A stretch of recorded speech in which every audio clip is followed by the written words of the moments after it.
Okay, tape diaper review. So, these are all the diapers na hiyang sa baby ko. Actually, hindi naman sensitive yung baby ko sa mga diaper. Thankfully na hindi siya nagkaka-rashes. Kahit nagka-try ako ng iba't ibang brands ng diaper. So far, ang pinaka-favorite ko yung Clean Fan, saka Unilove. Ito rin yung pinakamura sa lahat ng diapers na nasa listahan ko ngayon. Although medyo mura din tong Hey Tiger.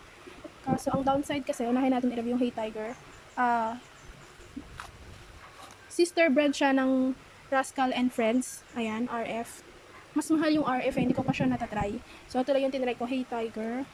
Okay naman siya, kaso ang downside dito para sa akin, yung velcro tape niya, ito, minsan, hindi siya ganun kadikit dito. So, hindi ko alam kung ang problema ay ito o yung velcro tape niya.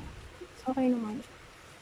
Hindi naman siya nag-leak sa baby ko, unless punong-puno, pero hindi ko naman pinapatagal ng at least 4 to 6 hours. Talagang pinapalitan ko na siya ng diaper kahit puno or hindi. Yung Moose Gear, maganda rin to. Medyo around 255 ang kanyang price per pack. 30 pieces. Madalas din sila nagkakaroon ng sale sa Lazada. Meron siyang kaparehas na brand, Makuku. Ganito rin. Parang tingin ko kasing supplier lang silang dalawa eh. Magkaiba lang, parang nire-brand lang. Maganda rin yung Makuku, parang Moose Gear din.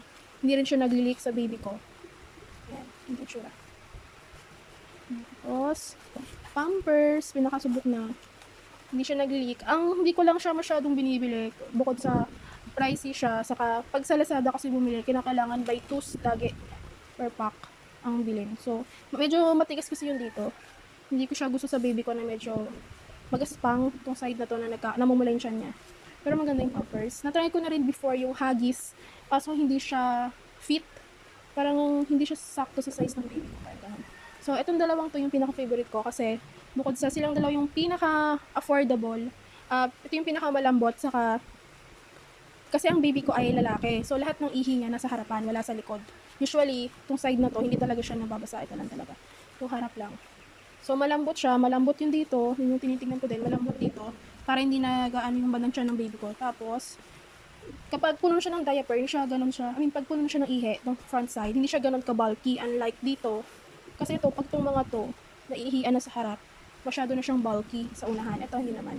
Kahit punong-puno na. And then, hindi rin siya nag-leak. Just make sure lang na maganda yung pagkakaayos nilang ganito sa singit. Kasi kaya siya tumatago sa pag hindi maayos yung pagkakalagay sa singit eh. Ayun lang, okay. Nakukuha ko itong madalas sale sa Lazada.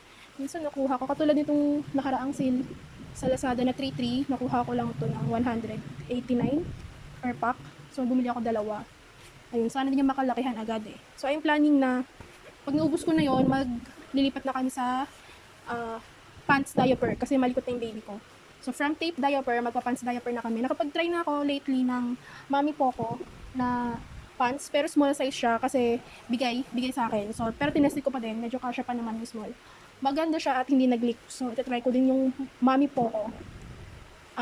Kasama yung mga pants version ng mga brands na to.